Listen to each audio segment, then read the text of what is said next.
Praise the Lord. ದೇವರ ನಾಮಕ್ಕೆ ಸ್ತೋತ್ರವಾಗಲಿ. What a wonderful privilege God has given to us. ದೇವರು ಎಷ್ಟು ಸುಂದರವಾದ ಒಂದು ಅವಕಾಶವನ್ನು ನಮಗೆ ಕೊಟ್ಟಿದ್ದಾರೆ. Hallelujah. Hallelujah. So every day is wonderful in our lives. ಪ್ರತಿದಿನ ಒಂದು ಅದ್ಭುತ ನಮ್ಮ ಜೀವನದಲ್ಲಿ. Hallelujah. Hallelujah. What is that wonders? ಏನು ಆ ಅದ್ಭುತಗಳು? It is God's wonder things happening every day. ಅದು ದೇವರ ಅದ್ಭುತವು ಪ್ರತಿದಿನ ನಡೆಯುವುದು. What is that wonder? ಏನು ಅದ್ಭುತ? Man sleeps night. ಮನುಷ್ಯನು ರಾತ್ರಿಯಲ್ಲಿ ನಿದ್ದೆ ಮಾಡುತ್ತಾನೆ. Morning, from night to morning, what will happen? Nobody knows. ರಾತ್ರಿಯಿಂದ ಬೆಳಗ್ಗೆ ತನಕ ಏನಾಗುತ್ತದೆ ಯಾರಿಗೂ ಗೊತ್ತಿಲ್ಲ. Some people will sleep 4 hours. ಸ್ವಲ್ಪ ಜನ 4 ಗಂಟೆಗಳ ಕಾಲ ನಿದ್ದೆ ಮಾಡುತ್ತಾರೆ. Some people will sleep 6 hours. ಸ್ವಲ್ಪ ಜನ 6 ಗಂಟೆ ಕಾಲ ನಿದ್ದೆ ಮಾಡುತ್ತಾರೆ. Some people will sleep 10 hours. ಸ್ವಲ್ಪ ಜನ 10 ಗಂಟೆ ಕಾಲ ನಿದ್ದೆ ಮಾಡುತ್ತಾರೆ. In that sleeping time, where they go? ಆ ನಿದ್ದೆ ಮಾಡುವ ಸಮಯದಲ್ಲಿ ಅವರು ಎಲ್ಲಿ ಹೋಗುತ್ತಾರೆ? Anybody knows that secret? Please tell me. ಆ ರಹಸ್ಯ ಯಾರಿಗಾದ್ರೂ ಗೊತ್ತಾ? ಹೇಳಿರಿ. Our body completely unconscious in the prayer, in the sleeping time. ನಮ್ಮ ಶರೀರವು ನಿದ್ದೆ ಮಾಡುವ ಸಮಯದಲ್ಲಿ ಪರಿಪೂರ್ಣವಾಗಿ ಅನ್ಕಾನ್ಶಿಯಸ್ ಆಗಿರುತ್ತದೆ. No sense. ಆ ಒಂದು The body feel like we are sleeping like completely senseless.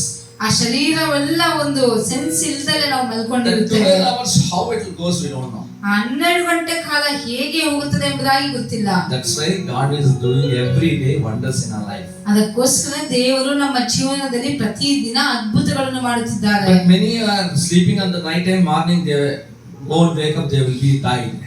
ಅನೇಕರು ರಾತ್ರಿಯಲ್ಲಿ ನಿದ್ದೆ ಮಾಡುತ್ತಾರೆ, ಬೆಳಗ್ಗೆ ಏಳುವುದೇ ಇಲ್ಲ, ಅವರು ಸತ್ತಿರುತ್ತಾರೆ. Many people in the sleeping only they die. ಅನೇಕರು ನಿದ್ದೆ ಮಾಡುವ ಸಮಯದಲ್ಲೇ ಸತ್ತಿರುತ್ತಾರೆ. But the grace of God and wonderful the day it is we are alive today. ದೇವರ ಕೃಪೆ, ದೇವರ ಅದ್ಭುತ, ನಾವು ಈ ದಿನದಲ್ಲಿ ಜೀವಂತವಾಗಿದ್ದೇವೆ. We are not living ourselves. Be careful, listen this. ತುಂಬಾ ಜಾಗೃತಿಯಾಗಿರಿ. ನಾವು ನಮಗೋಸ್ಕರ ನಾವು ಜೀವಂತವಾಗಿಲ್ಲ. In our own power and own might we are not living in this earth. ಈ ಭೂಮಿಯ ಮೇಲೆ ನಮ್ಮ ಸ್ವಂತ ಶಕ್ತಿಯಿಂದ ನಾವು ಜೀವಿಸುತ್ತಿಲ್ಲ. What pastor you are telling? ಏನು ಪಾಸ್ಟರ್ ನೀವು ಹೇಳುತ್ತಿದ್ದೀರಿ? I am eating 3 times food so I am living. 3 ಹೊತ್ತು ನಾನು ಊಟ ಮಾಡುತ್ತಿದ್ದೇನೆ, ಅದಕ್ಕೋಸ್ಕರ ನಾನು ಬದುಕಿದ್ದೇನೆ. The food is giving me strength so that I am living.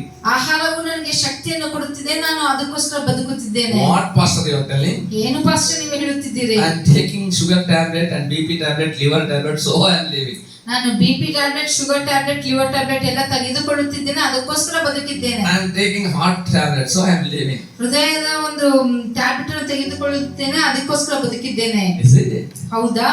One day God will stop this air to accidents to come out from the God's creation. Anything you do, you will die. ದೇವರ ಸೃಷ್ಟಿಯಲ್ಲಿ ಒಂದು ದಿವಸ ದೇವರು ನಮಗೆ ಈ ಗಾಳಿಯನ್ನು ಕೊಡುವುದನ್ನು ನಿಲ್ಲಿಸಿ ಬಿಟ್ಟರೆ ಒಂದೇ ದಿವಸ ನಾವು ಗಾಳಿ ಇಲ್ಲದೆ ಮರಣಿಸುತ್ತೇವೆ. For current we are paying the bill. ಕರೆಂಟ್ಗೆ ನಾವು ಬಿಲ್ ಅನ್ನು ಪೇ ಮಾಡುತ್ತಿದ್ದೇವೆ. And water we are paying the bill. ನೀರಿಗೆ ನಾವು ಬಿಲ್ ಅನ್ನು ಪೇ ಮಾಡುತ್ತೇವೆ. And building we are paying the bill. ಬಿಲ್ಡಿಂಗ್ಗೆ ನಾವು ಕಟ್ಟಡಕ್ಕೆ ಬಿಲ್ ಅನ್ನು ಪೇ ಮಾಡುತ್ತೇವೆ. And provision we are paying the bill. ಒಂದು ಆಹಾರಕ್ಕೆ ನಾವು ಬಿಲ್ ಅನ್ನು ಪೇ ಮಾಡುತ್ತಿದ್ದೇವೆ. Whatever God created, they're filtering and giving to us, and they're taking the bill. ದೇವರು ಏನ ಸೃಷ್ಟಿ ಮಾಡಿದ್ದರೋ ಆ ಸೃಷ್ಟಿ ಮಾಡಿದವರಲ್ಲೇ ಫಿಲ್ಟರ್ ಮಾಡಿ ನಮಗೆ ಕೊಡುವುದರಲ್ಲಿ ನಾವು ಅದಕ್ಕೆ ಬಿಲ್ ಅನ್ನು ಕಟ್ಟುತ್ತಿದ್ದೇವೆ. But God 24/7 is giving freely the light, air, all the creation, all the fruits and vegetables by His grace. Everything is coming. What we want to give back to Him. 24 ಗಂಟೆ ಕಾಲ 7 ದಿನ ಒಂದು ವಾರದಲ್ಲಿ ಪ್ರತಿದಿನ ಪ್ರತಿ 24 ಗಂಟೆ ಕಾಲ ದೇವರು ನಮಗೆ ಉಚಿತವಾಗಿ ಒಂದು ಗಾಳಿಯನ್ನು ಕೊಡುತ್ತಿದ್ದಾರೆ, ಬೆಳಕನ್ನು ಕೊಡುತ್ತಿದ್ದಾರೆ, ಮತ್ತು ನಾವು ಕಾಯಿ ಪಲ್ಯಗಳನ್ನು ಬೆಳೆಸಿಕೊಳ್ಳುತ್ತಿದ್ದೇವೆ. ಪ್ರತಿಯೊಂದನ್ನು ಉಚಿತವಾಗಿ ದೇವರು ನಮಗೆ ಕೊಟ್ಟಿದ್ದಾರೆ. ಆದರೆ ನಾವು ಹಿಂತಿರುಗಿ ದೇವರಿಗೆ ಏನು ಬಿಲ್ ಅನ್ನು ಕಟ್ಟುತ್ತಿದ್ದೇವೆ? We are not giving 3 hours a day to the Lord clearly. ದೇವರಿಗೆ ನಾವು ಸರಿಯಾಗಿ 3 ಗಂಟೆ ಕಾಲನ್ನು ನಾವು ಕೊಡುತ್ತಿಲ್ಲ. Once God stopped to do His work, we cannot live in this even 1 second. ದೇವರು ಆತನ ಕಾರ್ಯಗಳನ್ನು ಒಂದು ಕ್ಷಣದಲ್ಲಿ ಮಾಡುವುದನ್ನು ನಿಲ್ಲಿಸಿ ಬಿಟ್ಟರೆ ನಾವು ಈ ಭೂಲೋಕದಲ್ಲಿ ಬದುಕಲು ಸಾಧ್ಯವಿಲ್ಲ.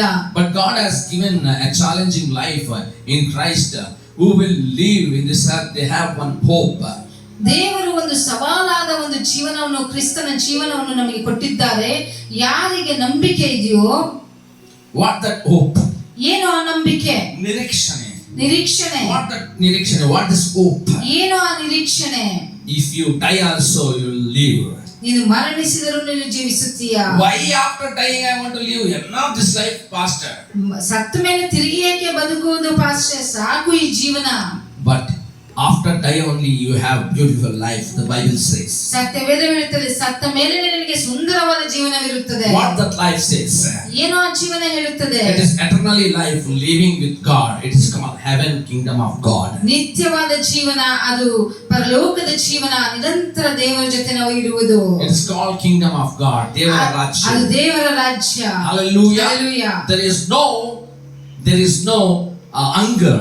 ಅಲ್ಲಿ ಹಸಿವಿರುವುದಿಲ್ಲ. There is no thirsty. ಅಲ್ಲಿ ಬಾಯಾರಿಕೆ ಇರುವುದಿಲ್ಲ. There is no crying out. ಅಲ್ಲಿ ಅಳುವು ಇರುವುದಿಲ್ಲ. There is no sorrow. ಅಲ್ಲಿ ಚಿಂತೆ ಇರುವುದಿಲ್ಲ. Oh, there is no any bitterness. ಅಲ್ಲಿ ಒಂದು ಕಹಿತನ ಇರುವುದಿಲ್ಲ. All the time rejoicing in the Lord, all the time praising and worshiping the Lord. ಎಲ್ಲಾ ಸಮಯದಲ್ಲಿ ಕರ್ತನಲ್ಲಿ ಆರಾಧಿಸುವುದು ಮತ್ತು ಆನಂದ ಪಡುವುದು. And morning I was putting the question myself. ಬೆಳಗ್ಗೆ ನನಗೆ ನಾನೇ ಪ್ರಶ್ನೆ ಮಾಡಿಕೊಳ್ಳುತ್ತಿದ್ದೆ. Who will go to heaven? ಯಾರು ಪರಲೋಕಕ್ಕೆ ಹೋಗುತ್ತಾರೆ? Who will go to heaven? Who will enter into heaven? ಯಾರು ಪರಲೋಕದಲ್ಲಿ ಪ್ರವೇಶಿಸುತ್ತಾರೆ? It's very big question, no? ಅದು ಒಂದು ದೊಡ್ಡ ಪ್ರಶ್ನೆ ಅಲ್ಲವಾ? Everyone lives there is a question, big question. ಎಲ್ಲರ ಜೀವನದಲ್ಲಿ ಒಂದು ದೊಡ್ಡ ಪ್ರಶ್ನೆ ಇರುತ್ತದೆ. They have question how to get married. ಎಲ್ಲರಿಗೂ ಒಂದು ಪ್ರಶ್ನೆ ಇರುತ್ತೆ, ಯಾವ ರೀತಿಯಲ್ಲಿ ಮದುವೆ ಮಾಡಿಕೊಳ್ಳಬೇಕು? Where I want to get job? ಎಲ್ಲಿ ಕೆಲಸ Which car I want to purchase? ಯಾವ ಕಾರನ್ನು ನಾವು ಖರೀದಿಸಬೇಕು? Where I want to purchase my home? ಎಲ್ಲಿ ಮನೆಯನ್ನು ಖರೀದಿಸಬೇಕು? Every day they have some questions in their lives. ಪ್ರತಿದಿನ ಅವರ ಜೀವನದಲ್ಲಿ ಒಂದು ಪ್ರಶ್ನೆ ಇರುತ್ತದೆ. Every morning I wake up also I question God. ಪ್ರತಿ ಬೆಳಗ್ಗೆ ನಾನು ಎದ್ದಾಗ ದೇವರಿಗೆ ಪ್ರಶ್ನಿಸುತ್ತೇನೆ. One question will come in my mind. ನನ್ನ ಮೈಂಡಿಗೆ ಒಂದು ಪ್ರಶ್ನೆ ಬರುತ್ತದೆ. What the question? ಏನೋ ಪ್ರಶ್ನೆ? Lord, who will enter into heaven? ದೇವರೇ, ಯಾರು ಪರಲೋಕಕ್ಕೆ ಪ್ರವೇಶಿಸುತ್ತಾರೆ? And God, fellow, open the chapter 3, John chapter 3 and 3 verses. ದೇವರನ್ನ ಸಂಗಡ ಮಾತನಾಡಿದ್ರು. ಯೋಹಾನನು ಬರೆದ ಸುವಾರ್ತೆ 3ನೇ ಅಧ್ಯಾಯ 3ನೇ ವಚನ. What is said? Jesus answered and said to him, most certainly I say unto you, unless one is born again, he cannot see the kingdom of God. ಯೋಹಾನನು ಬರೆದ ಸುವಾರ್ತೆ 3ನೇ ಅಧ್ಯಾಯ 3ನೇ ವಚನ. ಯೇಸು, ನಾನು ನಿನಗೆ ನಿಜ ನಿಜವಾಗಿ ಹೇಳುತ್ತೇನೆ, ಒಬ್ಬನು ಹೊಸದಾಗಿ ಹುಟ್ಟದಿದ್ದರೆ ಅವನು ದೇವರ ರಾಜ್ಯವನ್ನು ಕಾಣಲಾರನು ಅಂದನು. How it's possible to see the kingdom of God? ಅದು ಹೇಗೆ ಸಾಧ್ಯ ದೇವರ ರಾಜ್ಯವನ್ನು ನೋಡುವುದಕ್ಕೆ? This man is old man. He questioned back to God. ಈ ಮನುಷ್ಯನು, ಒಂದು ಮುದುಕನು ದೇವರಿಗೆ ತಿರುಗಿ ಪ್ರಶ್ನಿಸಿದನು. How can I enter into my mother's womb and I again reborn, Lord? ತಿರುಗಿ ನಾನು ಹೇಗೆ ನನ್ನ ತಾಯಿಯ ಗರ್ಭದೊಳಗೆ ಹೋಗಿ ತಿರುಗಿ ಹುಟ್ಟುವುದು? But this elderly man is called a ruler of Jews. Juice ಒಂದು ಆಳ್ವಿಕೆಯನ್ನು ಮಾಡುತ್ತಿದ್ದನು. The priest also, his name called Nicodemus. ಆತನ ಹೆಸರು ನಿಕೋದೇಮನು. What is telling, you know everything, law of Lord and everything biblical and everything knowledge he have, but he is questioning back to the Lord. He is telling how I enter into my mother's womb. ಈ ನಿಕೋದೇಮನಿಗೆ ಎಲ್ಲಾ ಜ್ಞಾನವೂ ಇದೆ, ಸತ್ಯವೇದದ ಜ್ಞಾನವೂ ಇದೆ, ಎಲ್ಲ ಇದ್ದುನು ದೇವರ ಯೇಸು ಸ್ವಾಮಿಯನ್ನು ಕೇಳುತ್ತಿದ್ದಾನೆ, ಹೇಗೆ ನಾನು ತಿರುಗಿ ತಾಯಿ ಗರ್ಭದೊಳಗೆ? If you put question only, the answer will come. ನೀನು ಪ್ರಶ್ನೆ ಮಾಡಿದರೆ ನಿನಗೆ ಉತ್ತರ ಸಿಗುವುದು. Many people, my friends will say, Kiran will come and he will be a fault finder.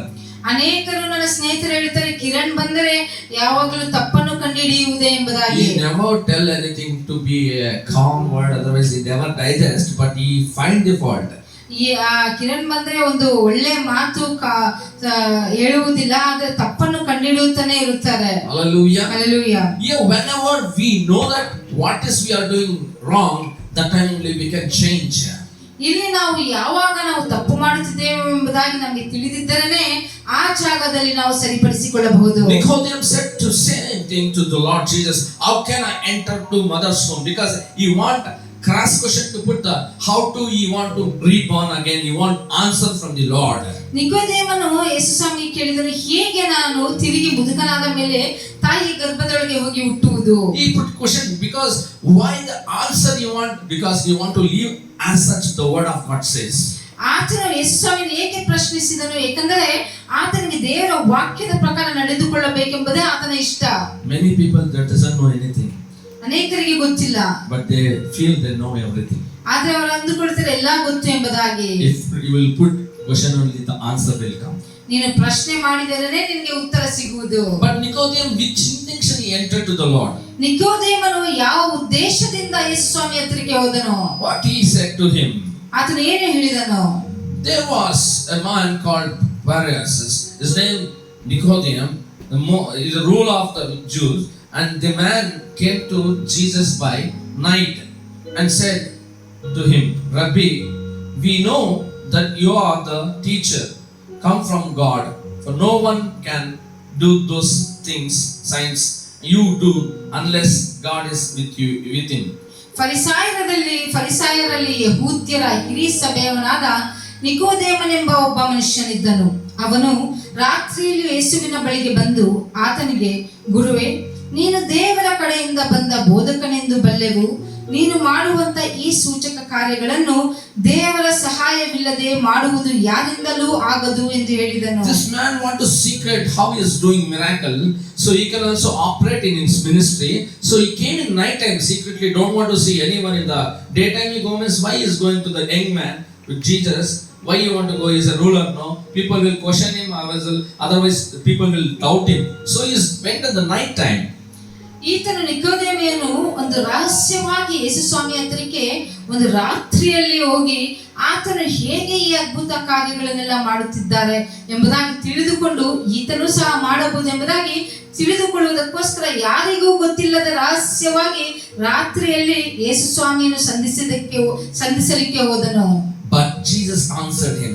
ಆದರೆ ಯೇಸು ಸ್ವಾಮಿ ಆತನಿಗೆ ಉತ್ತರ ಕೊಟ್ಟರು. What he answered? ಏನು ಉತ್ತರ ಕೊಟ್ಟರು? Unless you born again, you never enter into the kingdom of God. ತಿರುಗಿ ನೀನು ಹುಟ್ಟಿದರೆ ದೇವರ ರಾಜ್ಯಕ್ಕೆ ನೀನು ಹೋಗಬಲ್ಲೆ. This man came to please Jesus and take some tips for his ministry. ಯೇಸು ಸ್ವಾಮಿಯನ್ನು ಒಂದು ಇಷ್ಟವಾಗಿ ಒಂದು ಪ್ರಶ್ನೆಗಳನ್ನು ಕೇಳಿ ಆ ಸೇವೆಗೆ ಉಪಯೋಗ ಆಗಬಹುದು ಎಂಬುದಕ್ಕೋಸ್ಕರ ಬಂದರು. I saw many of people they're going behind men of gods. I saw in my eyes because they want to know from them, they want to take something secrets ministry to them, so they will please men of gods. Many people I saw. ಅನೇಕರನ್ನು ನೋಡಿದ್ದೇನೆ. ದೇವರ ಮನುಷ್ಯರ ಹಿಂದೆ ಹೋಗುವುದು, ಅವರ ರಹಸ್ಯ ಹೇಗೆ ಸೇವೆ ಮಾಡುತ್ತಿದ್ದಾರೆ ಎಂಬುದಾಗಿ ತಿಳಿದುಕೊಂಡು ಬರುವುದಕ್ಕೆ ಮತ್ತು ಅದು ಇವರ ಸೇವೆಯಲ್ಲಿ ಉಪಯೋಗ ಆಗಬಹುದು ಎಂಬುದಾಗಿ. But no one passed, everyone failed. ಅದರಲ್ಲಿ ಯಾರು ಪಾಸ್ ಆಗಲಿಲ್ಲ, ಎಲ್ಲರೂ ಫೇಲ್ ಆದರು. Who will follow Jesus only they will pass. ಯೇಸು ಸ್ವಾಮಿಯನ್ನು ಯಾರು ಹಿಂಬಾಲಿಸುತ್ತಾರೋ ಅವರೇ ಪಾಸ್ ಆಗುವುದು. Because nobody like Jesus. ಯಾಕಂದ್ರೆ ಯಾರು ಯೇಸು ಸ್ವಾಮಿ ಹಾಗೆ ಇಲ್ಲ. Whoever following the man of God, of course they also following Jesus, because that's why the miracles and wonders are happening, not by that man. ಯಾರೆಲ್ಲ ದೇವರ ಮನುಷ್ಯರನ್ನು ಹಿಂಬಾಲಿಸುತ್ತಾರೋ ಅವರು ಸಹ ಯೇಸು ಸ್ವಾಮಿಯನ್ನೇ ಹಿಂಬಾಲಿಸುತ್ತಿದ್ದಾರೆ. ಅದ್ಭುತಗಳು ಯೇಸು ಸ್ವಾಮಿಯಿಂದ ನಡೆಯುತ್ತದೆ ಹೊರತು ಮನುಷ್ಯನಿಂದ ನಡೆಯುವುದಿಲ್ಲ. Start to follow a man of people, follow God. ಮನುಷ್ಯರನ್ನು ಹಿಂಬಾಲಿಸಬೇಡಿರಿ, ದೇವರನ್ನು ಹಿಂಬಾಲಿಸಿರಿ. The Nicodemus followed Jesus. ನಿಕೋದೇಮನು ಯೇಸು ಸ್ವಾಮಿಯನ್ನು ಹಿಂಬಾಲಿಸಿದನು. What happened? ಏನಾಯ್ತು? The answer got to enter into heaven. ಅದಕ್ಕೆ ಉತ್ತರ ಸಿಕ್ಕಿತು. ಯಾಕಂದ್ರೆ ದೇವರ ರಾಜ್ಯಕ್ಕೆ ಹೋಗುವುದಕ್ಕೆ. He was old man. ಆತನು ತುಂಬಾ ಮುದುಕನಾಗಿದ್ದನು. Where he want to go after ending his life? ಆ ಜೀವನ ಅಂತ್ಯ ಎಲ್ಲಿಗೆ ಹೋಗಬೇಕು? Where you want to go? ಎಲ್ಲಿಗೆ If ಹೋಗಬೇಕು? God, Jesus will teach him and he bless him, go do miracles, nothing will happen. It is all worldly things. ಯೇಸು ಸ್ವಾಮಿ ಆಶೀರ್ವಾದ ಮಾಡಿ ಹೋಗು ನೀನು ಅದ್ಭುತಗಳನ್ನು ಮಾಡು ಎಂಬುದಾಗಿ ಕಳಿಸಿದರು. ಅದೆಲ್ಲ ಲೋಕದ ಕಾರ್ಯಗಳು. But you want to leave and you want to end his journey because he is an old man, the Bible says. ಸತ್ಯವೇದ ಹೇಳುತ್ತದೆ ಆತನು ಮುದುಕನಾಗಿದ್ದನು. ಆತನ ಒಂದು ಪ್ರಯಾಣವನ್ನು ನಿಲ್ಲಿಸಿಕೊಳ್ಳಬೇಕು ಅಂತ್ಯ. That's why God has given tips to him to enter into heaven. ಅದಕ್ಕೋಸ್ಕರ ಪರಲೋಕ ರಾಜ್ಯಕ್ಕೆ ಪ್ರವೇಶಿಸುವುದಕ್ಕೆ ದೇವರು ಯೇಸು ಸ್ವಾಮಿಯನ್ನು ಟಿಪ್ಸ್ ಅನ್ನು ಕೊಟ್ಟರು. Nowadays the old men what they are doing? ಈ ದಿನಗಳಲ್ಲಿ ಮುದುಕರು ಏನು ಮಾಡುತ್ತಿದ್ದಾರೆ? I want to saturate my children's life. I want to saturate them. Otherwise I leave this earth, what will happen? They're always talking about their children's. ನಮ್ಮ ಕುಟುಂಬಗಳನ್ನು ನಾವು ಸರಿಪಡಿಸಬೇಕು. ಅದ್ ನಾನು ಹೋದ ನಂತರ ಸರಿಪಡಿಸಲು ಸಾಧ್ಯವಿಲ್ಲ ಎಂಬುದಾಗಿ Nowadays old people talking like that. ಈ ದಿನದ ಒಂದು ಮುದುಕರು ಆ ರೀತಿಯಾಗಿ ಮಾತನಾಡುತ್ತಿದ್ದಾರೆ. Hallelujah. Hallelujah. God don't need that. God will take care everything. You just want to born again and enter to the kingdom of God, the Bible says. ಸತ್ಯವೇದ ಹೇಳ್ತದೆ ಅದನ್ನೆಲ್ಲ ದೇವರು ನೋಡಿಕೊಳ್ಳುತ್ತಾರೆ, ಆದ್ರೆ ನೀನು ತಿರುಗಿ ಹುಟ್ಟಿ ದೇವರ ರಾಜ್ಯವನ್ನು ಪ್ರವೇಶಿಸಬೇಕು. If you are not born again, you cannot see the kingdom of God, the Bible says. ಸತ್ಯವೇದ ಹೇಳ್ತದೆ ನೀನು ತಿರುಗಿ ಹುಟ್ಟದೇ ಇದ್ದರೆ ದೇವರ ರಾಜ್ಯವನ್ನು ನೋಡಲು ಸಾಧ್ಯವಿಲ್ಲ. When we can see the kingdom of God? ಯಾವಾಗ ದೇವರ ರಾಜ್ಯವನ್ನು ನೋಡಲು? Who will see the first kingdom of God? ಯಾರು ಮೊದಲನೇದಾಗಿ ದೇವರ ರಾಜ್ಯವನ್ನು The Bible says, who will die in Christ, they will see the kingdom of God coming. They will arise and see the kingdom of God. ಸತ್ಯವೇದ ಹೇಳ್ತಾರೆ ಯಾರು ಮೊದಲನೇದಾಗಿ ಮರಣಿಸಿದ್ದಾರೋ, ಮರಣ ಹೊಂದಿರುವವರು ಮೊದಲನೇದಾಗಿ ದೇವರ ರಾಜ್ಯವನ್ನು ನೋಡುತ್ತಾರೆ. That's why Jesus is preparing him. ಅದಕ್ಕೋಸ್ಕರ ಯೇಸು ಸ್ವಾಮಿ ಆತನನ್ನು ಸಿದ್ಧಪಡಿಸುತ್ತಿದ್ದಾರೆ. What all you done? Okay, you born again. Your life want to be holy like me. Whatever I am doing, you want to do. I want to baptize with the Holy Spirit. You want to live holy life. He was telling. ಆತನು ಹೇಳ್ತಿದ್ದಾನೆ ನೀನು ಮಾಡುವುದೆಲ್ಲ ಸರಿ, ನೀನು ದೀಕ್ಷಾ ಸ್ನಾನ ಪಡೆದುಕೊಂಡು ನೀನು ಪರಿಶುದ್ಧವಾದ ಜೀವನವನ್ನು ಜೀವಿಸಬೇಕೆಂಬುದಾಗಿ ಎಲ್ಲವನ್ನು ಹೇಳುತ್ತಿದ್ದರು. If you are not born again, you cannot enter to heaven. ನೀನು ತಿರುಗಿ ಹುಟ್ಟದೇ ಇದ್ದರೆ ನೀನು ಪರಲೋಕಕ್ಕೆ ಪ್ರವೇಶಿಸಲು ಸಾಧ್ಯವಿಲ್ಲ. If anything will born again, it will comes new thing. ಯಾವುದಾದರೂ ತಿರುಗಿ ಹುಟ್ಟಿದರೆ ಅದು ಹೊಸದಾಗಿ ಹುಟ್ಟುತ್ತದೆ. We see the season after the this thing. When the agriculture will put the seed, and the season will come, it will give the seed dies and again it leaves like a tree or what plant. ವ್ಯವಸಾಯದಲ್ಲಿ ನಾವು ನೋಡುವುದಾದರೆ ನಾವು ವ್ಯವಸಾಯದಲ್ಲಿ ಒಂದು ಬೀಜಗಳನ್ನು ಹಾಕುತ್ತೇವೆ, ಆ ಬೀಜವು ಸರಿಯಾದ ಸಮಯಕ್ಕೆ ಅದು ಬೆಳೆದು ನಮಗೆ ಫಲವನ್ನು ಕೊಡುತ್ತದೆ. It will never come with a dry, it will never come like dead, it will come very green and very fresh. ಆ ಒಣಗಿರೋ ಬೀಜವನ್ನು ನಾವು ಹಾಕಿದಾಗ ಆ ಗಿಡವು ಒಣಗಿರುವ ರೀತಿಯಲ್ಲಿ ಬರುವುದಿಲ್ಲ, ಅದು ಫ್ರೆಶ್ ಆಗಿ ಹಸಿರಾಗಿ ಬರುತ್ತದೆ. Because it is completely new. ಯಾಕಂದ್ರೆ ಅದು ಪರಿಪೂರ್ಣವಾಗಿ ಹೊಸದಾಗಿದೆ. But when we born again, we want to be like in our characters, in our lifestyle, we want to be green like that. ನಾವು ತಿರುಗಿ ಹುಟ್ಟಿದರೆ ನಮ್ಮ ಒಂದು ಜೀವನ ಶೈಲಿ ಹಸಿರಾಗಿ ಇರಬೇಕು. If you have anything bad, old things in you, you never born again, the Bible says. ಸತ್ಯವೇದ ಹೇಳ್ತದೆ ನಿನ್ನಲ್ಲಿ ಇನ್ನೂ ಹಳೆಯ ಒಂದು ಕಾರ್ಯಗಳು, ಹಳೆಯ ವಿಚಾರಗಳು, ಹಳೆಯ ಒಂದು ಕ್ಯಾರೆಕ್ಟರ್ ಇದ್ದರೆ ನೀನು ಇನ್ನೂ ಹೊಸದಾಗಿ ಹುಟ್ಟಿಲ್ಲ. You want to die in that area. ಆ ಜಾಗದಲ್ಲಿ ನೀನು ಸಾಯಬೇಕು. It may anger, it may what the mind says about bad about others. You want to die in that area. ಕೋಪವಾಗಿರಬಹುದು, ಇಲ್ಲ ಬೇರೆಯವರ ಬಗ್ಗೆ ನಮ್ಮ ಮೈಂಡ್ ಕೆಟ್ಟದಾಗಿ ಹೇಳಬಹುದು, ಆ ಜಾಗದಲ್ಲಿ ನಾವು ಸಾಯಬೇಕು. If we are not dying in that area, we cannot live like a newborn. ಆ ಜಾಗದಲ್ಲಿ ನಾವು ಸಾಯದೇ ಇದ್ದರೆ ನಾವು ತಿರುಗಿ ಹೊಸದಾಗಿ ಹುಟ್ಟಲು ಸಾಧ್ಯವಿಲ್ಲ. Newborn is not like only dipping in the water and coming out, my dear ones. ಹೊಸದಾಗಿ ಹುಟ್ಟುವುದೆಂದರೆ ಬರೀ ನೀರಲ್ಲಿ ಮುಳುಗಿ ಬರುವುದಲ್ಲ. Yourself, you want to die completely for this worldly sake. ಈ ಲೋಕಕ್ಕೋಸ್ಕರ ನೀನು ಪರಿಪೂರ್ಣವಾಗಿ ಸಾಯಬೇಕು. You know, when you die yourself, the Christ will live inside of you. ಯಾವಾಗ ನಿನ್ನನ್ನು ನೀನು ಸಾಯುತ್ತೀಯೋ ಯೇಸು ಸ್ವಾಮಿ ನಿನ್ನಲ್ಲಿ ಜೀವಿಸುತ್ತಾರೆ. That's why the Bible says in Ephesians, I think so. ಸತ್ಯವೇದದಲ್ಲಿ ಎಫೆಸದವರಿಗೆ ಪತ್ರಿಕೆಯಲ್ಲಿ ಅನಿಸುತ್ತದೆ, ಹೇಳುತ್ತದೆ. Ephesians 2:1. ಎಫೆಸದವರಿಗೆ ಬರೆದ ಪತ್ರಿಕೆ 2ನೇ ಅಧ್ಯಾಯ 1ನೇ ವಚನ. What it says? ಏನು ಹೇಳುತ್ತದೆ? Let us read.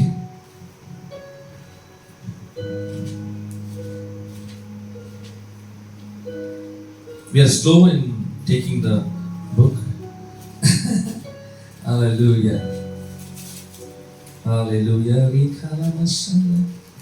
Yes. Next. Galatians, the 2nd chapter, verses 1. ಎಫೆಸದವರಿಗೆ ಬರೆದ ಪತ್ರಿಕೆ 2ನೇ ಅಧ್ಯಾಯ 1ನೇ ವಚನ. What it says? ಆತನು ಅಪರಾಧಗಳ ಮತ್ತು ಪಾಪಗಳ ದೆಸೆಯಿಂದ ಸತ್ತವರಾಗಿದ್ದ ನಿಮ್ಮನ್ನು ಸಹ ಬದುಕಿಸಿದನು. Hallelujah. Hallelujah.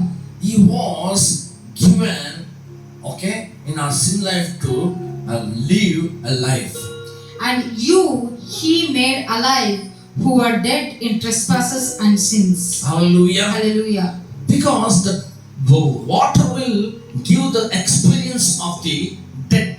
It is in wicked ways and sin life, we want to die in the water. ಆ ಪಾಪದ ಜೀವನವನ್ನು ನಾವು ಆ ನೀರಿನಲ್ಲಿ ಸಾಯಬೇಕು. When we die, God will give the life. ಯಾವಾಗ ಸಾಯ್ತೇವೋ ದೇವರು ನಮಗೆ ಜೀವನವನ್ನು ಕೊಡುತ್ತಾರೆ. Baptism called to die in our characters. ದೀಕ್ಷಾ ಸ್ನಾನ ಅಂದ್ರೆ ನಮ್ಮ ಒಂದು ಜೀವನ, ಹಳೆಯ ಜೀವನವನ್ನು ನಾವು ಸಾಯಬೇಕು. Jesus has given that privilege to us. ದೇವರು ನಮಗೆ ಒಂದು ಅವಕಾಶವನ್ನು ಕೊಟ್ಟಿದ್ದಾರೆ. Second verse will read like that only. ಎರಡನೇ ವಚನವನ್ನು ನಾವು ಓದಿಕೊಳ್ಳೋಣ. In which you once wicked according to the curse of this. In which you once walked according to the course of this world, according to the prince of the power of the air, the spirit who now works in the sons of disobedience.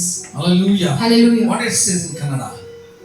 ನೀವು ಪೂರ್ವದಲ್ಲಿ ಅಪರಾಧಗಳನ್ನು ಪಾಪಗಳನ್ನು ಮಾಡುವವರಾಗಿದ್ದು ಇಹಲೋಕಾಚಾರಕ್ಕೆ ಅನುಸಾರವಾಗಿ ನಡೆದುಕೊಂಡಿರಿ. ವಾಯುಮಂಡಲದಲ್ಲಿ ಅಧಿಕಾರ ನಡೆಸುವ ಅಧಿಪತಿಗೆ, ಅಂದರೆ ನಂಬಲಲ್ಲದವರನ್ನು ಅವಿಧೇಯತೆಗೆ ಈಗ ಪ್ರೇರೇಪಿಸುವ ಆತ್ಮನಿಗೆ ಅನುಸಾರವಾಗಿ ನಡೆದುಕೊಂಡಿರಿ. By only His grace we are saved. ಆತನ ಕೃಪೆಯಿಂದ ನಾವು ರಕ್ಷಿಸಲ್ಪಟ್ಟಿದ್ದೇವೆ. Not by our might, not by our power. So many sacrifices we done. Not by that we are saved, but only by Jesus Christ's grace we are saved. ನಮ್ಮ ಶಕ್ತಿಯಿಂದ ಅಲ್ಲ ನಾವು ರಕ್ಷಿಸಲ್ಪಟ್ಟಿರುವುದು, ಆತನ ಒಂದು ಕೃಪೆಯಿಂದ. Many people will say we are doing a good deeds and good works, good things we are doing it. ಅನೇಕರು ಹೇಳ್ತಾರೆ ನಾವು ಒಳ್ಳೆ ಕಾರ್ಯಗಳನ್ನು ಮಾಡುತ್ತಿದ್ದೇವೆ. Today I ignored my wife and children. I went and done a good thing to some ashrama. ಈ ದಿನ ನಾನು ಹೆಂಡತಿ ಮಕ್ಕಳನ್ನು ನಾನು ಬಿಟ್ಟಿದ್ದೇನೆ. ನಾನು ಹೋಗಿ ಆಶ್ರಮಕ್ಕೆ ಒಳ್ಳೆಯದ ಕೆಲಸವನ್ನು ಮಾಡಿದ್ದೇನೆ. God never pleased to that. ದೇವರಿಗೆ ಅದು ಇಷ್ಟವಿಲ್ಲ. God need your character change. ದೇವರಿಗೆ ನಿನ್ನ ಒಂದು ಕ್ಯಾರೆಕ್ಟರ್ ಜೀವನವನ್ನು ಸರಿಪಡಿಸಿಕೊಳ್ಳಬೇಕು. If you are not doing your character change, God don't want your good things to do. ನಿನ್ನ ಒಂದು ಕ್ಯಾರೆಕ್ಟರ್ ನೀನು ಸರಿಪಡಿಸಿಕೊಳ್ಳದೆ ಒಳ್ಳೆ ಕಾರ್ಯಗಳನ್ನು ಮಾಡುತ್ತೇನೆ ಎಂದರೆ ಅದು ದೇವರಿಗೆ ಇಷ್ಟವಿಲ್ಲ. The Bible says many people came to Jesus. Jesus said, "You hypocrites, go away from them, me," he said. ಅನೇಕರು ಯೇಸು ಸ್ವಾಮಿಗೆ ಹತ್ತಿರಕ್ಕೆ ಬಂದರು. ಯೇಸು ಸ್ವಾಮಿ ಹೇಳಿದರು, ವೇಷಧಾರಿಗಳೇ ನನ್ನಿಂದ ತೊಲಗಿ ಹೋಗಿರಿ. And they said, Lord, Lord, we went and done many prophecies to God, and devils we departed, and many wonders we done in your name, Lord, they said. ಅವರು ಹೇಳಿದರು, ಕರ್ತನೇ, ನಾನು ನಿನ್ನ ಹೆಸರಲ್ಲಿ ಅದ್ಭುತ ಕಾರ್ಯಗಳನ್ನು ಮಾಡಿದ್ದೇನೆ, ನಿನ್ನ ಹೆಸರಿನಲ್ಲಿ ದೆವ್ವಗಳನ್ನು ಬಿಡಿಸಿದ್ದೇನೆ, ಅನೇಕ ಕಾರ್ಯಗಳನ್ನು ನಿನ್ನ ಹೆಸರಲ್ಲಿ ಮಾಡಿದ್ದೇನೆ. But Jesus said, who will do my Father's will, they only enter to the heaven, he said. ಆದರೆ ಯೇಸು ಸ್ವಾಮಿ ಹೇಳಿದರು, ಯಾರು ತಂದೆಯ ಚಿತ್ತವನ್ನು ಮಾಡುತ್ತಾರೋ ಅವರೇ ದೇವರ ರಾಜ್ಯಕ್ಕೆ ಪ್ರವೇಶಿಸುವರು. Today whatever good things you are doing for your eyesight, ಈ ದಿನದಲ್ಲಿ ನಿನ್ನ ಒಂದು ಕಣ್ಣ ದೃಷ್ಟಿಯಲ್ಲಿ ಒಳ್ಳೆ ಕಾರ್ಯಗಳನ್ನು ಯಾವುದೇ ಮಾಡಬಹುದು. but you are not living according to the will of God, you cannot enter to the heaven. ಆದರೆ ದೇವರ ಚಿತ್ತದ ಪ್ರಕಾರ ನಾವು ಜೀವಿಸದೇ ಇದ್ದರೆ ನಾವು ಪರಲೋಕಕ್ಕೆ ಪ್ರವೇಶಿಸಲು ಸಾಧ್ಯವಿಲ್ಲ. This morning I cried and cried and cried. ಈ ಬೆಳಗ್ಗೆ ನಾನು ಅತ್ತೇನೋ I was telling Lord, ಕರ್ತನೇ, how can I lead my family to enter into the kingdom of God? ನನ್ನ ಕುಟುಂಬವನ್ನು ನಿನ್ನ ಒಂದು ದೇವ ರಾಜ್ಯಕ್ಕೆ, ಪರಲೋಕ ರಾಜ್ಯಕ್ಕೆ ಪ್ರವೇಶಿಸಲು ಹೇಗೆ ನಾನು ಮಾಡಲಿ? They don't have little fear about you, Lord. ನಿನ್ನ ಬಗ್ಗೆ ಸ್ವಲ್ಪನೂ ಭಯವಿಲ್ಲ. They live for this earthly sake, O Lord. ಈ ಭೂಲೋಕದ ಕಾರ್ಯಗಳಿಗೋಸ್ಕರ ಜೀವಿಸುತ್ತಿದ್ದಾರೆ. All the time talking about this world. ಯಾವಾಗಲೂ ಈ ಲೋಕದ ಬಗ್ಗೆ ಮಾತನಾಡುತ್ತಾರೆ. All the time wasting time before the mobile and Lord laptop and TV, so long. ಎಲ್ಲಾ ಸಮಯದಲ್ಲಿ ಮೊಬೈಲ್ ಮುಂದೆ, ಲ್ಯಾಪ್ಟಾಪ್ ಮುಂದೆ, ಟಿವಿ ಮುಂದೆ ಸಮಯವನ್ನು ವ್ಯರ್ಥವಾಗಿ ಕಳೆಯುತ್ತಿದ್ದಾರೆ. How can I lead them to kingdom of God, Lord? ಅವರನ್ನು ಹೇಗೆ ನಡೆಸುವುದು ದೇವರೇ, ದೇವರ ರಾಜ್ಯಕ್ಕೆ? I was crying in the presence of God. ದೇವರ ಸನ್ನಿಧಾನದಲ್ಲಿ ನಾನು ಅಳುತ್ತಾ ಇದ್ದೆನು. And the Bible says, if you are not enter into the heaven by yourself, ಸತ್ಯವೇದವು ಹೇಳ್ತದೆ, ಪರಲೋಕ ರಾಜ್ಯಕ್ಕೆ ನಿನ್ನನ್ನು ನೀನು ಪ್ರವೇಶಿಸಿಕೊಳ್ಳದೇ ಇದ್ದರೆ you will put into fire. ನಿನ್ನನ್ನು ಒಂದು ಅಗ್ನಿಯಲ್ಲಿ ಹಾಕಲ್ಪಡುವುದು. One the place for heaven, one the place for hell. ಒಂದು ಪರಲೋಕಕ್ಕೆ ಒಂದು ದಾರಿ, ಒಂದು ನರಕಕ್ಕೆ ಒಂದು ದಾರಿ. You are leaving time only, your characters are not changing. After dying you cannot beg like Lazarus. ಜೀವಿಸುವ ಸಮಯದಲ್ಲಿ ನಿನ್ನ ಜೀವನವನ್ನು ನೀನು ಸರಿಪಡಿಸಿಕೊಳ್ಳದೇ ಇದ್ದರೆ ಸತ್ತ ಮೇಲೆ ಲಾಜರಸ್ ಹಾಗೆ ಹೇಗೆ ಜೀವನವನ್ನು ಸರಿಪಡಿಸಿಕೊಳ್ಳಲು ಸಾಧ್ಯ? You cannot die and ask God, give the chance. ಸತ್ತ ಮೇಲೆ ದೇವರೇ ನನಗೆ ಇನ್ನೊಂದು ಅವಕಾಶ ಕೊಡು ಎಂಬುದಾಗಿ ಕೇಳಲು The ಸಾಧ್ಯವಿಲ್ಲ. Lazarus story we can see that the rich man was crying unto the Lord. ಆ ಲಾಜರಸ್ ಒಂದು ಕಥೆಯನ್ನು ನಾವು ನೋಡಬಹುದು, ಹೇಗೆ ಆ ಶ್ರೀಮಂತನು ಅಳುತ್ತಿರುವುದನ್ನು. One chance, Lord, for my children's. ಒಂದು ಅವಕಾಶ ಕೊಡಿ ದೇವರೇ ನನ್ನ ಮಕ್ಕಳಿಗೋಸ್ಕರ. One chance for my brothers, Lord. ನನ್ನ ಸಹೋದರರಿಗೆ ಒಂದು ಅವಕಾಶ. But they want to believe and accept and leave. ಅವರು ನಂಬಿ ಆ ರೀತಿಯಲ್ಲಿ ಜೀವಿಸಬೇಕು. Then only they'll enter into heaven. ಆ ಸಮಯದಲ್ಲಿ ಅವರು ಪರಲೋಕಕ್ಕೆ ಪ್ರವೇಶಿಸಲು ಸಾಧ್ಯ. So when we're alive, please understand, I'm telling everyone, from small and elder and big and everyone. ಎಲ್ಲರಿಗೂ ನಾನು ಹೇಳುತ್ತೇನೆ, ಚಿಕ್ಕವರಿಗೆ ದೊಡ್ಡವರಿಗೆ ಎಲ್ಲರಿಗೆ ಹೇಳುತ್ತಿದ್ದೇನೆ. One day we want to leave this earth. ಒಂದು ದಿನ ನಾವು ಈ ಭೂಮಿಯನ್ನು ಬಿಟ್ಟು ಹೋಗಬೇಕು. Every day be that conscious and fear. You live, you never do sin, you never be like this worldly people. ಪ್ರತಿದಿನ ಒಂದು ನಿನ್ನ ಆಲೋಚನೆಯು ನಾವು ಸತ್ತರೆ ಪರಲೋಕಕ್ಕೆ ಪ್ರವೇಶಿಸಬೇಕು ಎಂಬ ಒಂದು ಆಲೋಚನೆಯಿಂದ ಪ್ರತಿದಿನ ನಾವು ಬದುಕುವುದಾದರೆ ನಾವು ಪಾಪ ಮಾಡುವುದಿಲ್ಲ. Please, dear ones, ಪ್ರಿಯರೇ, you not by your might, not by your good things you enter to heaven. ನಿನ್ನ ಒಳ್ಳೆ ಕಾರ್ಯಗಳಿಂದಲ್ಲ, ನಿನ್ನ ಶಕ್ತಿಯಿಂದಲ್ಲ ನೀನು ಪರಲೋಕಕ್ಕೆ The ಪ್ರವೇಶಿಸುವುದು. greatest grace is there, amazing grace is there, that God by His stripes, by His holy blood we washed away. So who will washed away by the blood of the Lamb, they will enter into heaven, the Bible says. ಸತ್ಯವೇದ ಹೇಳುತ್ತದೆ, ನಮಗೆ ಒಂದು ದೊಡ್ಡ ಕೃಪೆ ಇದೆ. ಆತನ ರಕ್ತದಿಂದ ನಾವು ತೊಳೆಯಲ್ಪಟ್ಟಿದ್ದೇವೆ, ನಮ್ಮ ಪಾಪಗಳೆಲ್ಲ ಕ್ಷಮಿಸಲ್ಪಟ್ಟಿದೆ. ಆತನ ರಕ್ತದಿಂದಲೇ ನಾವು ಪರಲೋಕಕ್ಕೆ ಪ್ರವೇಶಿಸಲು ಸಾಧ್ಯ. So be conscious ಆ ಒಂದು ಅರಿವಿಕೆ ಇರಲಿ. and be continue your life, a spiritual life with the Lord Jesus Christ. Tomorrow what will happen, nobody knows. ನಿಮ್ಮ ಆತ್ಮಿಕ ಜೀವನವನ್ನು ಯೇಸು ಸ್ವಾಮಿಗೆ ಇಷ್ಟ ಇರುವ ಪ್ರಕಾರದಲ್ಲಿ ನೀವು ನಡೆದುಕೊಳ್ಳಿರಿ. ನಾಳೆ ಏನಾಗುವುದು The ನಮಗೆ Bible ಗೊತ್ತಿಲ್ಲ. says in Matthew chapter 24, it says, when I am coming, these things happens. ಮತ್ತಾಯನ ಬರೆದ ಸುವಾರ್ತೆ 24ನೇ ಅಧ್ಯಾಯದಲ್ಲಿ ಹೇಳಲ್ಪಟ್ಟಿದೆ, ನಾನು ಬರುವಿಕೆಯಲ್ಲಿ ಇದೆಲ್ಲ ನಡೆಯುವುದು ಎಂಬುದಾಗಿ. Whatever God said, everything is happening nowadays. ದೇವರು ಏನೆಲ್ಲ ಹೇಳಿದಾರೋ ಪ್ರತಿಯೊಂದು ಈ ಸಮಯದಲ್ಲಿ ನಡೆಯುತ್ತಿದೆ. The wars will happen, ಯುದ್ಧಗಳು ನಡೆಯುತ್ತದೆ, and the people will against the people. ಮನುಷ್ಯರಿಗೆ ವಿರೋಧವಾಗಿ ಮನುಷ್ಯರು, The kingdom will against the kingdom. ರಾಜ್ಯಕ್ಕೆ ವಿರೋಧವಾಗಿ ರಾಜ್ಯವು. Many people will come and kill you in my name. ಅನೇಕರು ಬಂದು ನನ್ನ ಹೆಸರಿನಲ್ಲಿ ನನ್ನನ್ನು ಕೊಲ್ಲುವರು. Who will keep my name, they will kill you. ನನ್ನ ಕರ್ತನ ಹೆಸರಿನ ಇಟ್ಟಿರುವವರೆಲ್ಲರನ್ನು ಕೊಲ್ಲುವರು. So many things is happening. The water floods and many things, earthquake and everything is happens. ಅನೇಕ ಕಾರ್ಯಗಳು ನಡೆಯುತ್ತಿದೆ, ಭೂಕಂಪವು ಪ್ರತಿಯೊಂದು ನಡೆಯುತ್ತಿದೆ. My dear, I am telling, ನಾನು ಹೇಳುತ್ತಿದ್ದೇನೆ, we are in the preparation time. ನಾವು ಸಿದ್ಧಪಡಿಸಿಕೊಳ್ಳುವ ಸಮಯದಲ್ಲಿದ್ದೇವೆ. This is, you want to prepare ourselves. ನಮ್ಮನ್ನು ನಾವು ಸರಿಪಡಿಸಿಕೊಳ್ಳಬೇಕು. You cannot give account to your wife or your children. You want to give account to yourself. ನಿನ್ನ ಹೆಂಡತಿಗೋ ನಿನ್ನ ಮಕ್ಕಳಿಗೋ ನೀನು account ಕೊಡುವುದಕ್ಕಾಗುವುದಿಲ್ಲ, ನಿನಗೆ ನೀನು account ಕೊಡಬೇಕು. God is coming very soon.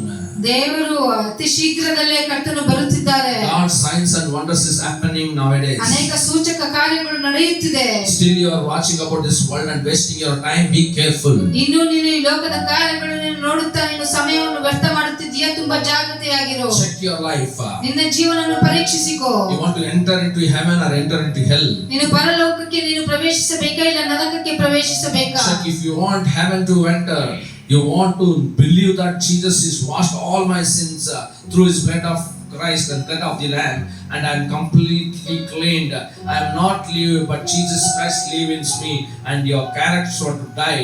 That time only we enter into the heaven. ನೀನು ಪರಲೋಕಕ್ಕೆ ಪ್ರವೇಶಿಸಬೇಕಂದ್ರೆ ಕರ್ತನ ರಕ್ತದಿಂದ, ಯೇಸು ಸ್ವಾಮಿಯ ರಕ್ತದಿಂದ ನಿನ್ನ ಪಾಪಗಳನ್ನು ಶಾಪಗಳನ್ನು ಪ್ರತಿಯೊಂದು ತೊಳೆಯಲ್ಪಟ್ಟು ಹಳೆಯ ಜೀವನವನ್ನು ಬಿಟ್ಟು ಹೊಸದಾದ ಜೀವನವನ್ನು ನಡೆಸಿಕೊಂಡು ಪರಲೋಕಕ್ಕೆ ಪ್ರವೇಶಿಸಲು ಸಾಧ್ಯ. My dear ones, ಪ್ರಿಯರೇ, if you are not fearing to the death, ನೀನು ಮರಣಕ್ಕೆ ಭಯಪಡದಿದ್ದರೆ, after death you have eternally life. ಸತ್ತ ಮೇಲೆ ಮರಣದ ನಂತರ ಒಂದು ನಿತ್ಯ ಜೀವವಿರುತ್ತದೆ. That eternally life will taken to the heaven or taken go to hell. ಆ ನಿತ್ಯ ಜೀವ ಪರಲೋಕಕ್ಕೆ ಕೊಂಡೊಯ್ಯಬಹುದು ಇಲ್ಲ ನರಕಕ್ಕೆ ಕೊಂಡೊಯ್ಯಬಹುದು. Heaven is eternally. ಪರಲೋಕ ನಿತ್ಯ. Hell also eternally. ಒಂದು ನರಕವು ನಿತ್ಯ. That is also burning eternally. ಅದು ಒಂದು ಸುಡುವ ಒಂದು ಬೆಂಕಿ. It is also eternally. ಅದು ಒಂದು ನಿತ್ಯವಾಗಿರುತ್ತದೆ. It's not only one time you put, you will die. ಒಂದೇ ಸಲ ಹಾಕಿದ ನಂತರ ಮರಣಿಸುವುದಲ್ಲ. Every moment it will be flowing 7 times height of fire. ಪ್ರತಿ ಕ್ಷಣದಲ್ಲಿ 7ರಷ್ಟು ಒಂದು ಬೆಂಕಿಯು ಹೆಚ್ಚಾಗುತ್ತಿರುತ್ತದೆ. You put into that place, it's great pain. ಅಲ್ಲಿ ಹಾಕಲ್ಪಟ್ಟರೆ ಒಂದು ದೊಡ್ಡ ಒಂದು ನೋವು. Nobody can escape once you put into that hell. ಆ ಒಂದು ನರಕದಲ್ಲಿ ಹಾಕಾದ ಮೇಲೆ ಯಾರಿಂದಲೂ ಒಂದು ತಪ್ಪಿಸಿಕೊಳ್ಳಲು ಸಾಧ್ಯವಿಲ್ಲ. Only fire, it will burn to our hands. We never bear 3-4 days, it will be burning and burning our skin. ಬೆಂಕಿಯು ಸ್ವಲ್ಪ ನಮಗೆ ಅಂಟಿಕೊಂಡರೆ ಆ ನೋವು ತಡೆದುಕೊಳ್ಳುವುದಕ್ಕಾಗುವುದಿಲ್ಲ. ಒಂದು ಊಹಿಸಿರಿ ಆ ಬೆಂಕಿ ಹೇಗಿರುತ್ತದೆ ನರಕದಲ್ಲಿ. But 7 times every moment it will be flowing more and more. ಪ್ರತಿ ಕ್ಷಣ 7ರಷ್ಟು ಅದು ಹೆಚ್ಚಾಗುತ್ತಿರುತ್ತದೆ. So my dear one, escape from the hell, enter into heaven by the grace of Jesus Christ. He opened his heart to call like you and me to come to him, confess our sins, live our old life, enter into the wonderful life in Christ Jesus. ಪ್ರಿಯರೇ, ಒಂದು ನರಕದಿಂದ ತಪ್ಪಿಸಿಕೊಂಡು ನಾವು ಪರಲೋಕಕ್ಕೆ ಹೋಗಬಹುದು. ಯೇಸು ಸ್ವಾಮಿ ನಮಗೆ ವಿಶಾಲವಾದ ಒಂದು ಕೃಪೆಯನ್ನು ಕೊಟ್ಟಿದ್ದಾರೆ ಮತ್ತು ಯಾವಾಗ ನಾವು ಆತನ ಕೃಪೆಯಿಂದ ರಕ್ತದಿಂದ ತೊಳೆಯಲ್ಪಟ್ಟು ಆತನ ನಾವು ಬೇಡಿಕೊಳ್ಳುತ್ತೇವೋ ಎಲ್ಲಾ ಪಾಪಗಳನ್ನು ಕ್ಷಮಿಸುತ್ತಾರೆ. Be careful. ತುಂಬಾ ಜಾಗೃತಿಯಾಗಿದೆ. Prepare yourself. ನಿಮ್ಮನ್ನು ನೀವು ಸಿದ್ಧಪಡಿಸಿಕೊಳ್ಳಿರಿ. The time has come. ಸಮಯವು ಬಂದಿದೆ. Let us pray. ಪ್ರಾರ್ಥನೆ ಮಾಡಿಕೊಳ್ಳೋಣ. Gracious Heavenly Father, ಕೃಪೆಯುಳ್ಳ ಪರಲೋಕದ ತಂದೆಯೇ, the season what all you promised is going to fulfill. ನೀವು ಏನೆಲ್ಲ ವಾಗ್ದಾನ ಮಾಡಿದಿರೋ ಅದೆಲ್ಲ ನೆರವೇರುತ್ತದೆ. We are seeing that, Lord, what you have promised in the Bible, what the signs and wonders want to happen, it's happening. ಸತ್ಯವೇದದಲ್ಲಿ ನೀವು ಏನೆಲ್ಲ ನೀವು ತಂದೆಯೇ ಪ್ರಕಟಿಸುತ್ತಿರೋ ಪ್ರತಿಯೊಂದು ನಡೆಯುತ್ತಿದೆ. ನಾವು ಸೂಚಕ ಕಾರ್ಯಗಳಿಂದ ನೋಡುತ್ತಿದ್ದೇವೆ. But Lord, people, they don't have fear, they don't have worry about what the word of God says coming days what will happen. ಆದರೆ ಮನುಷ್ಯರಿಗೆ ಒಂದು ಚಿಂತೆ ಇಲ್ಲ, ಭಯವಿಲ್ಲ. ದೇವರ ವಾಕ್ಯ ಏನು ಹೇಳುತ್ತದೆ ಮುಂದಿನ ದಿನಗಳಲ್ಲಿ. They want to live themselves how they want to live. ಅವರಿಗೆ ಹೇಗೆ ಇಷ್ಟನೋ ಅವರು ಆ ಇಷ್ಟದ ಪ್ರಕಾರ ಜೀವಿಸಬೇಕು. Lord, give them grace to prepare themselves and Lord, change completely, live old life and enter to the kingdom, Lord, your holy life. ತಂದೆ, ಅವರಿಗೆ ಕೃಪೆಯನ್ನು ಕೊಡು ತಂದೆ. ಹಳೆಯ ಜೀವನವನ್ನು ಬಿಟ್ಟು ಹೊಸದಾದ ಜೀವನವನ್ನು ಅವರು ಮಾಡುವುದಕ್ಕೆ ಮತ್ತು ಪರಿಶುದ್ಧವಾದ ಪರಲೋಕಕ್ಕೆ ಪ್ರವೇಶಿಸುವುದಕ್ಕೆ. Thank you, Lord, giving this privilege to Lord share to your one beautiful people of God. ತಂದೆಯೇ, ನನಗೆ ಯಾವಾಗ ಅವಕಾಶ ಕೊಟ್ಟಿದ್ದಕ್ಕಾಗಿ ನಿಮಗೆ ಸ್ತೋತ್ರ ತಂದೆಯೇ. ಸುಂದರವಾದ ನಿಮ್ಮ ಮಕ್ಕಳಿಗೆ ಇದನ್ನು ಹಂಚಿಕೊಳ್ಳುವುದಕ್ಕೆ. Thank you, Lord. Whoever watching, let them repent and turn to the Lord, and Lord, they live, Lord, new life and they want to be like in Christ, the new creation. ತಂದೆ, ಯಾರೆಲ್ಲ ವೀಕ್ಷಿಸುತ್ತಿದ್ದರೋ ಪ್ರತಿಯೊಬ್ಬರು ತಂದೆಯೇ ಅವರು ಹಳೆಯ ಜೀವನ ಬಿಟ್ಟು ಹೊಸದಾದ ಜೀವನವನ್ನು ನಡೆದುಕೊಂಡು ಹೊಸ ಸೃಷ್ಟಿ ಆಗಿರಬೇಕು, ನೂತನ ಸೃಷ್ಟಿ ಆಗಿರಬೇಕು. Name by name, everyone who are watching, let them have new life. ಯಾರೆಲ್ಲ ವೀಕ್ಷಿಸುತ್ತಿದ್ದರೋ ಪ್ರತಿಯೊಬ್ಬರು ಹೆಸರಾಗಿ ಅವರಿಗೆ ಹೊಸದಾದ ಜೀವನ ಇರಲಿ. In Jesus' mighty name we pray. ಯೇಸುವಿನ ಅದ್ಭುತ ನಾಮದಲ್ಲಿ ಪ್ರಾರ್ಥಿಸುತ್ತೇವೆ. Amen. Amen. Amen. Hallelujah. Hallelujah. Thank you watching this. Every week you are watching. ಪ್ರತಿ ವಾರ ನೀವು ನೋಡುತ್ತಿದ್ದೀರಿ, ನಿಮಗೆ ತುಂಬಾ ಧನ್ಯವಾದಗಳು. Pray for our families. ನಮ್ಮ ಕುಟುಂಬಕ್ಕೋಸ್ಕರ ಪ್ರಾರ್ಥಿಸಿರಿ. Pray for our ministry. ನಮ್ಮ ಸೇವೆಗೋಸ್ಕರ ಪ್ರಾರ್ಥಿಸಿರಿ. Pray for our financial situation. ನಮ್ಮ ಹಣಕಾಸಿನ ವಿಷಯಕ್ಕೋಸ್ಕರ ಪ್ರಾರ್ಥಿಸಿರಿ. Pray for our both children's sons. ನಮ್ಮ 2 ಗಂಡು ಮಕ್ಕಳಿಗೋಸ್ಕರ ಪ್ರಾರ್ಥಿಸಿರಿ. And whoever watching, whoever subscribe, please keep on watching and share to your friends. ಯಾರೆಲ್ಲ ವೀಕ್ಷಿಸುತ್ತಿದ್ದರೋ, ಸಬ್ಸ್ಕ್ರೈಬ್ ಮಾಡಿದರೋ ನಿಮ್ಮ ಸ್ನೇಹಿತರೊಡನೆ ಸಹ ಹಂಚಿಕೊಳ್ಳಿರಿ. Because the life, when they listen these words, they may change, they may turn to the Lord Jesus Christ and they will accept Jesus as the Savior. ಅವರು ನಿಮ್ಮ ಸ್ನೇಹಿತರು ಸಹ ಯೇಸು ಸ್ವಾಮಿಯ ಸ್ವಂತ ರಕ್ಷಣಾಗಿ ಅವರು ಅಂಗೀಕರಿಸಬಹುದು ಮತ್ತು ಅವರು ಸಹ ಒಂದು ನರಕದಿಂದ ಪರಲೋಕ ರಾಜ್ಯಕ್ಕೆ ಸೇರಿಸಿಕೊಳ್ಳುವುದಕ್ಕೆ ಅವಕಾಶವಿರುತ್ತದೆ. May God bless you. ದೇವರು ನಿಮ್ಮನ್ನು ಆಶೀರ್ವದಿಸಲಿ. Take care. Amen. Praise the Lord.